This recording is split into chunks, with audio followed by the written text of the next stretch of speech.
What up mga ple? So for today's video ay samahan nyo ako dahil pupunta tayo ng Atok Benguet. Kasama natin ng mga Chupol Boys. So ngayong araw nga is November 14. So palis na dapat ako na ito. Kaso nung pag-start ko ng motor, biglang nagka-problema. Biglang pumugak. Pray ko!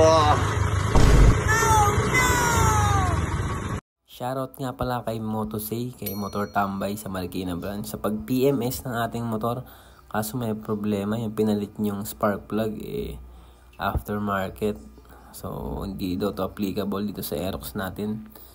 At buti na lang, andito si MC Moto Guild para ayusin ang ating motor. So, pinalitan niya yung spark plug na nilagay ni Motosay sa Marikina kasi NGK yung pinalit. So, hindi daw applicable yun sa Aerox natin. At nung gumana na nga tuloy ang ating rides papuntang Atok Benguet. At dito nga ay minessage ko na yung mga Chupol Boys para sabihin tuloy ang aming rides. Dahil akala ko iiyak na si Papi Sam.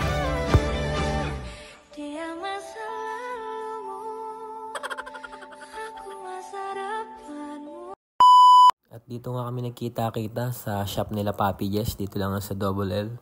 Tayo na, yung Papi Sam. Aberya!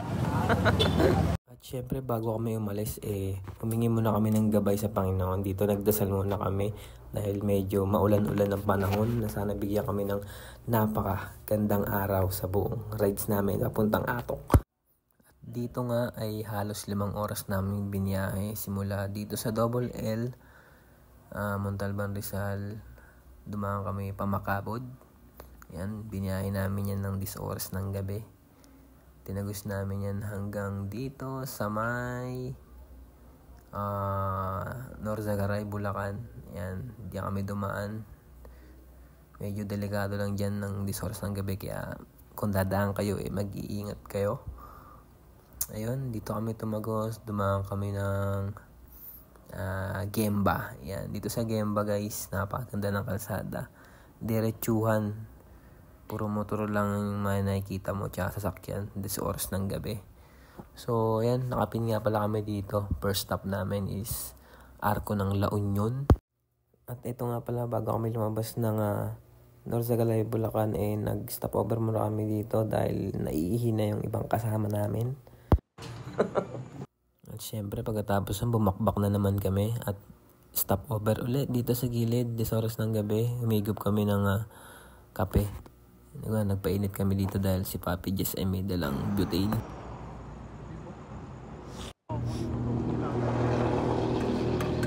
Yun. Ito lupit. Itik. So ngayon guys,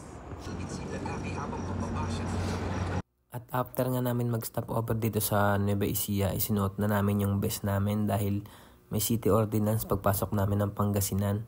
So, kailangan suot namin to simula 6 PM hanggang 6 AM ng umaga para hindi kami matikitan, syempre. Ang purpose nga nito ay maging visible kami sa kalsada dahil sobrang dilim ng mga dadaanan namin. At eto nga, pumasok na kami ng lugar ng Gemba, bypass road. na to, ano lugar? Ano lugar na? At dito nga, after ng 4 na oras na biyahe, ay narating na namin ang Arco ng La Union. So dito medyo madilim-dilim pa. At nagkape muna kami dito sa gilid at nagpapahinga. Dahil ilang saglit lang iakat na kami ng Baguio City nga pala yung daan namin sa may Lion's Head. So ang ruta namin is Cannon Road. So dito nga paakit na kami ng Lion's Head. So dinadaanan namin ngayon is Cannon Road. Inabot na kami ng umaga. Ito nga pala yung kasama natin ay si Kuya Will na una. Siya yung spearhead namin. Sumusundan naman ni Papi Jess yan. Ito, yung may malaking bag sa likod. Parang pupunta ng North Loop. Ayan, si Papi Jess yan. Then, sinusundan naman siya ni ni Papi Silva. Ayan, yung pangatlo. Yung kasama niya, yung jowa niya, Wee! Sana all. So, ito, dito lang tayo sa likod. Dino-document natin, siyempre, yung ganda ng Cannon Road. Dahil inabutan na tayo ng umaga rito. So, ini-enjoy natin yung view. At eto nga, dinaanan namin yung cave yang nila dito sa Baguio. Ayun, Napakabalasik ng lugar na to. Gusto ko sana bumusin na rito kaso baka iba yung culture nila dito eh. Baka makasabihan tayong kamote. At ayun nga, after ng ilang oras na pag-akit namin ay narating na namin yung Lion's Head. You know, for the first time. Yun, dito muna kami sa Gedli. Nagpicture saglit sabay. Sumibat na rin kami agad dahil walang parking. At after nga namin magpicture sa Lion's Head, nagpatuloy kami at narating na namin tong arko ng Benguet. Yan o. Yun, okay naman.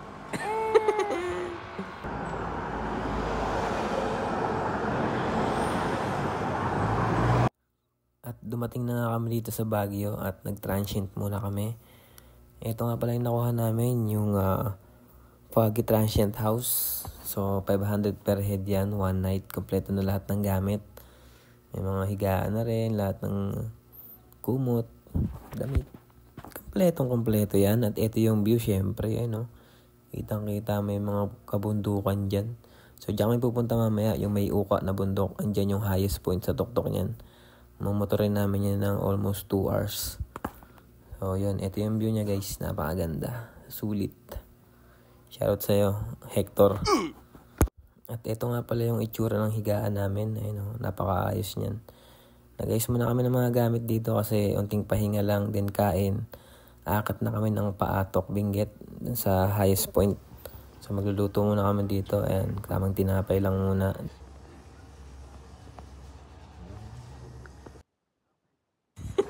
Burst fade. Burst fade yung view, gagi. At yun, namili muna kami dito sa may labas ng transient namin. Buti nga malapit lang. Bumili muna kami ng mga Ricardo. Dahil magluluto si paring Will ng sinigang. So dito kakain muna kami. Then after namin kumain, pahinga ng onte, tulog. Sabay babakbak na kami paakyat ng Atok. Tingnan dito, daan-daan. Okay na mo. Okay. Balasik.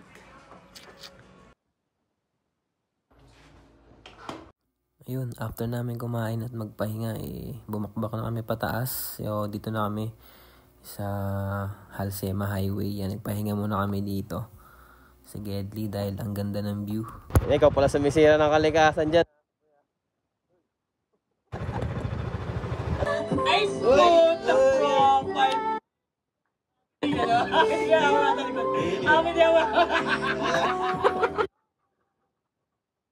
Lali lang. Kunyari, overtake ako sabay alanganin kayo sa overtake. Huwag na lang kayo. Ano lang, timing. Oo, antay naman ako eh. At dito minadaan na kaming gas station sa taas ng Halsema Highway dahil nagkaubusan na nga ng gasolina at buti meron ditong gasolina sa gilid. Kung hindi, tulak malala. Kaway mo. At ayun, after ng 2 oras mahigit na pagmumotor, narating na namin yung highest point. Yun, na. Saging na kinain 10 minutes na lang, nasa ano na tayo. Highest point. Yun, mga ple, hindi nga biro yung pag-akat dito. Dahil kailangan mo ng timing at pag-iingat dahil makitid ang mga kalsada at makakasabay mo ay puro truck na may mga dalang gulay. So, hindi ka pwede basta-basta mainip pagka kasabayan mo yung mga truck. Kailangan mo talaga ng timing. May kisilap.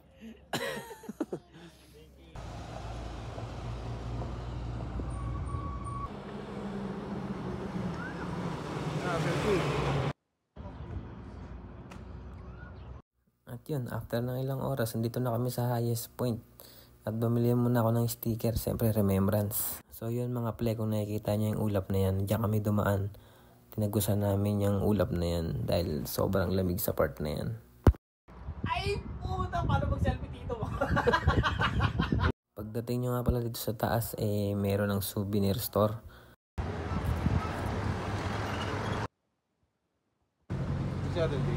Wala bro. Ito guys, yung pangmalakasan nilang souvenir. Yan, pwede mo gamitin yung pamalo o kaya pwede mo upuan yan. Ayun nga guys, inabot na kami ng dilim pababa ng bundok. At sa hindi inaasahan, may nakita kami ditong nasagasaan ng van dahil hindi siya visible sa kalsada. Dahil mahina yung ilaw ni kuya. Ayun, tinamaan siya ng van. So, nag-usap naman sila, pareho silang lokal. So, magbabayar na lang siguro ng danyos. At dito nga ay nagpatuloy kami bumaba ng bundok kahit sobrang hirap ng dinaanan namin dahil sobrang dilim ng mga kalsada. At syempre, pagtapos namin magpahinga ay pumunta kami dito sa Burnham Park. Ayan, mamili kami ng mga pagkain sa night market. Then pumunta sa mall. Pumunta sa mismong night market, ukay-ukay. Then namasyal. And then kumain kami sa Mang Inasar. Ayan, si Papi Jaso. At syempre, namili rin kami ng mga gulay-gulay dito dahil napakamura. Ayan, si Ple, bibili pa ata ng maliit na palaksak. And then, mga alak nila, mga chicken oil. Yan, ito, trademark din nila, yung barrel na may edits.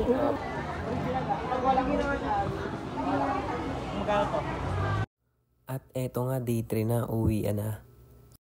Sama ang palad, nabutasan tayo ng gulong, no? Sumigaw yung sealant natin. So, buti na lang, meron ditong shop sa gilid, sa may Baguio. Yun, shoutout nga pala sa shop nyo, sir.